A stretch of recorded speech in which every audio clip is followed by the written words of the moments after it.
Bonjour et bienvenue dans l'entreprise Le Digraphe à La Roche-sur-Yon. Comment déclarer sa flamme à quelqu'un d'une manière originale ou tout simplement offrir un cadeau personnalisé avec 2 prénoms, par exemple, c'est tout l'objet du produit qu'a créé Thomas Ayeret, le Digraphe. Conception et fabrication, tout se fait ici au sein de son équipe et dans son atelier de 100 mètres carrés. Mais comment se conçoit un digraphe et comment a-t-il eu cette idée? Voilà autant de questions que je vais poser à Thomas que je rejoins tout de suite.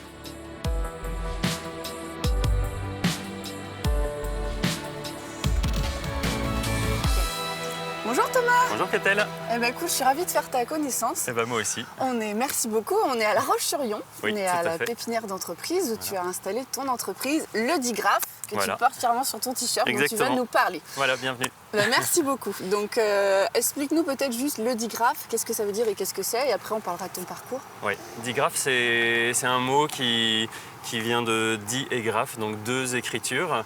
Et donc c'est une illusion d'optique décorative qui permet de relier 2 mots, souvent 2 prénoms.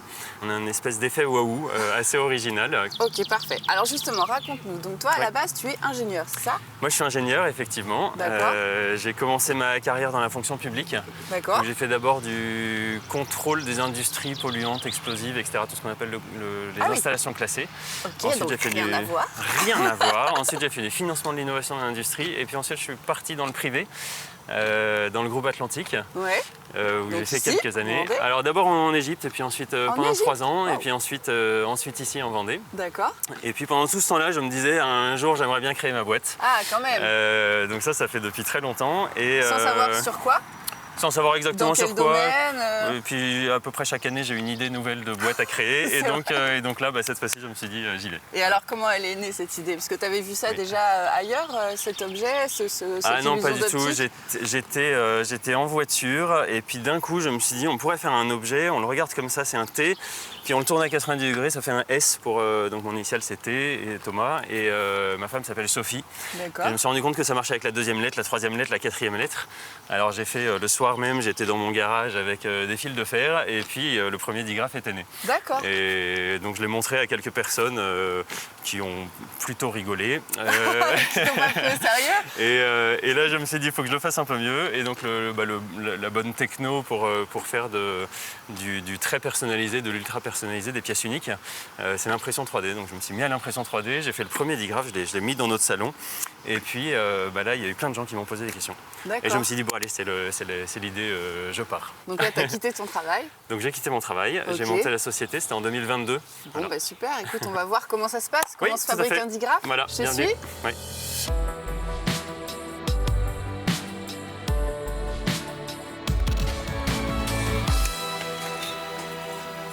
Ok, donc là, ça y Voilà. est, on est dans ton atelier. Voilà, bienvenue.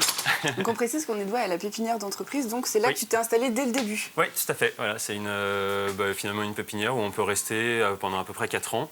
Ok.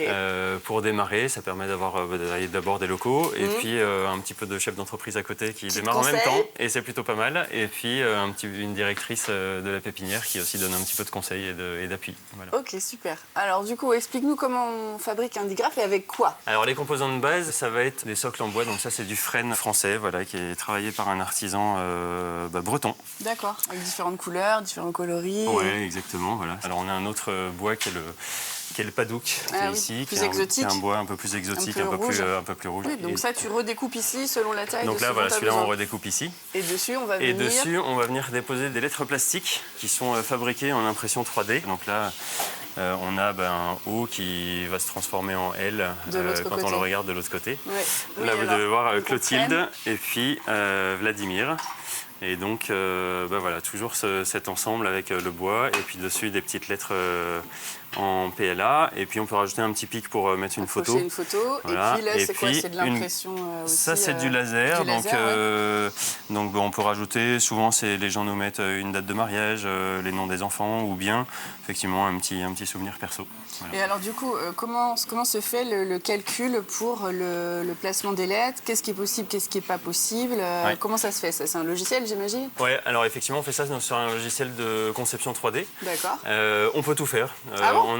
On a déjà fait un anticonstitutionnellement et puis waouh de l'autre côté. Donc le nombre de lettres d'un côté ou de l'autre n'a rien à voir. Donc le nombre de lettres d'un côté ou de l'autre peut être complètement différent. C'est vrai que c'est plus équilibré quand c'est au maximum du simple au double. Donc, par exemple, quand il y a 6 lettres d'un côté, ça peut aller de 3 à 12 de l'autre côté sans trop de difficultés. Okay. Au-delà, on réussit toujours. Par contre, notamment pour un couple, ça peut faire un peu déséquilibré. Ouais. Sur des prénoms composés, par exemple? Sur des prénoms composés, il n'y a pas de problème. On peut même rajouter un petit tiret. Voilà. Les seules choses qu'on ne fait pas, c'est les accents. D'accord. Parce qu'en fait, il faudrait avoir un accent qui flotte au-dessus. Bien sûr, donc ça ne marche pas. Ok, voilà. D'accord. Mais sinon, pas de commande impossible Sinon, pas de commande impossible. On a toujours réussi à faire ce qu'on nous a demandé. D'accord, ok. Voilà. Et c'est quoi les demandes un peu improbables que tu as eues ou les plus compliquées? Parce que j'imagine que tu dis qu'il y a des choses plus faciles, mais est-ce qu'il y a des choses qui demandent à ton logiciel un temps de travail infini? Compliqué, non. La demande qu'on a eue plusieurs fois, c'est veux-tu d'un côté et puis m'épouser de l'autre. Ah d'accord. Voilà, donc ça c'était sympa. On a souvent des petits noms d'amour entre guillemets pour les grands-parents, donc grand-pa, grand-ma, des choses comme ça. Mais je crois que tu fais pas que des digraphes, hein, parce que depuis tu as quand même élargi un petit peu ton offre. Donc j'avais vu des choses, un digraphe mais cristallin. On fait des digraphes cristallins qui sont des digraphes qui sont gravés en fait à l'intérieur d'un bloc de verre. Donc là, on a un Liam avec une voiture de course. Ah, ok. Et puis, là, si je le monte dans le bon sens, Nila avec une montagne. Et donc, ce qui est sympa, là, c'est qu'on peut en plus jouer avec des dessins. Alors, ça peut être des logos dans un contexte un peu plus professionnel. Et alors là, pour le coup, on peut même aller vers un nombre de lettres très, très différents entre les deux côtés. Ça se passe très, très bien. Et donc, on peut même aller au-delà du simple au double sans problème. Et ça, tu fais ça comment? Donc, on achète des blocs de verre qui sont complètement neutres, complètement vides. Et transparents. Et puis ensuite, dans cette machine, il y a un laser qui va vraiment venir se focaliser à un endroit. Et si jamais cet endroit-là, il est à l'intérieur du bloc de verre, ça fait exploser le bloc de verre, donc ça fait un tout petit point blanc. Et puis on recommence 500, 600 000 fois et ça fait l'objet que vous voyez là. Voilà. C'est fou. Là, vraiment, en termes de personnalisation, on est dans quelque chose de très très poussé, puisqu'on peut aller sur des passions, on peut aller sur... souvent, on a des cœurs, on a des petites choses un peu personnalisées aussi. Mais qui demandent un temps beaucoup plus important que sur une machine 3D. Alors, ça demande surtout du temps de conception avec le client. D'accord. Là, autant quand on est quand on est vraiment juste sur 2 prénoms, finalement, on reçoit la commande, on a les 2 prénoms et il n'y a pas besoin d'échange. Là, quand le client va nous demander, je voudrais une montagne et puis une voiture de course, on va échanger avec le client sur laquelle il veut. Est-ce que nous, ça va marcher dans le process? Parce que là, pour le coup, tous les dessins peuvent pas exactement marcher. Mais du coup, ça nous permet d'échanger avec le client. Et ça crée une relation qui est très différente parce qu'effectivement, on a une vraie connexion avec le client qui, souvent, quand il voit le digraphe cristallin arriver chez lui, spontanément va nous dire « Ah, je l'ai reçu, je suis super content ». Et finalement, c'est ça qui te plaît, j'ai envie de te dire. J'ai l'impression, parce que je vois que déjà, tu t'es focalisé sur un produit qui est un message d'amour entre des personnes ou une demande ou en tout cas un message quel qu'il soit. Et là finalement dans ton ouverture sur une autre gamme ou en tout cas un autre produit, tu restes quand même sur ce message, créer du lien, démontrer son affection. Oui, alors avec celui-là j'ai quand même effectivement, j'allais dire un peu la même optique de démarrage. J'ai quand même beaucoup de professionnels qui sont intéressés par ça. À la fois, on a eu des communes qui, dans le cadre de jumelage, qui ont voulu mettre par exemple leurs 2 logos et puis les noms des 2 communes. On a les médecins, je ne m'y attendais pas, mais on a plein de médecins qui nous demandent typiquement un caducée, un stéthoscope de l'autre côté, puis qui mettent docteur et puis leur nom de famille. Oui, parce que c'est vrai qu'essentiellement, là jusque-là, ta clientèle, c'est des particuliers, essentiellement. Mais du coup, ce type d'objet peut ouvrir un peu à la clientèle. Oui, tout à fait. Et puis ça permet en plus de faire des séries. Ce qui pour un digraphe normal, la série, ça reste quand même un process très manuel. Là, une fois qu'on a le design, en faire plusieurs, c'est un petit peu plus facile. Et du coup, ça permet d'être dans des séries qui peuvent être plus intéressantes pour des professionnels. Ok, super. Bon, mais justement, on a déjà parlé de l'ouverture de ta gamme, mais je crois que tu as d'autres projets à nous expliquer pour ton avenir. On va parler de ça? Allez.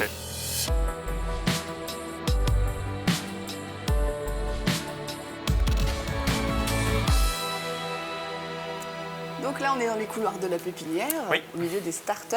Voilà. Donc, on évoquait ensemble justement comment tu avais un petit peu recentré ton entreprise, en tout cas ton offre sur d'autres produits, Oui. un petit peu élargi Oui. ta gamme.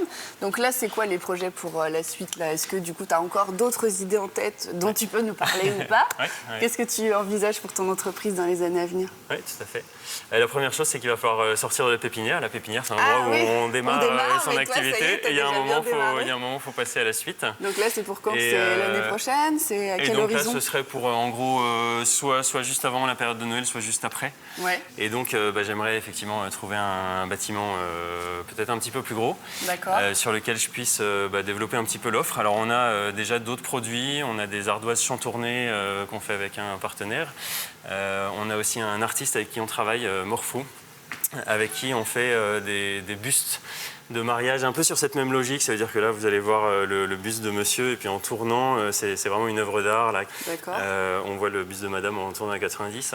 C'est vraiment un objet fini, c'est une œuvre d'art. Hein. Près de Rennes, là où il travaille. Je voudrais qu'on puisse développer de nouveaux produits, toujours en restant dans notre ADN, qui est d'avoir du ultra personnalisé, d'avoir un produit à portée artistique, puis qui soit à prix abordable. Et donc ça, voilà, j'ai une ou deux idées dont je ne parle pas encore. C'est vrai.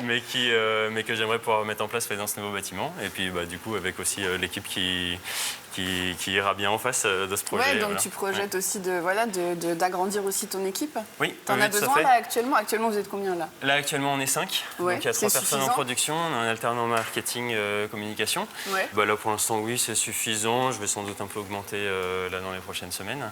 Sur les prochaines années je voudrais arriver à une dizaine d'ici 3-4 ans. Ouais. Ok. Voilà.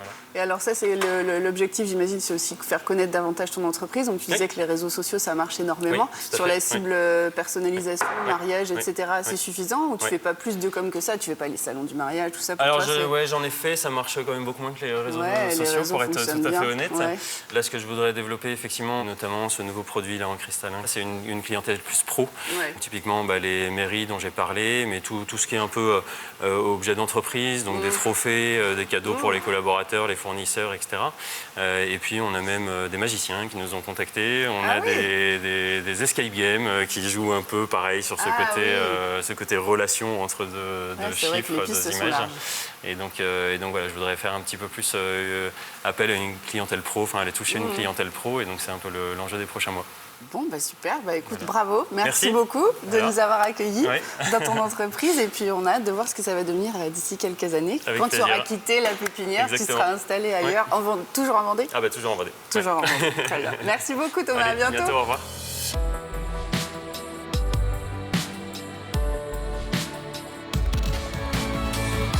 Voilà un autre exemple de reconversion réussie. Alors, si vous avez l'âme d'un entrepreneur, une bonne idée et une clientèle intéressée, vous avez toutes les chances de réussir comme Thomas. N'hésitez pas à vous lancer. Merci beaucoup et à la semaine prochaine pour un prochain Mageco.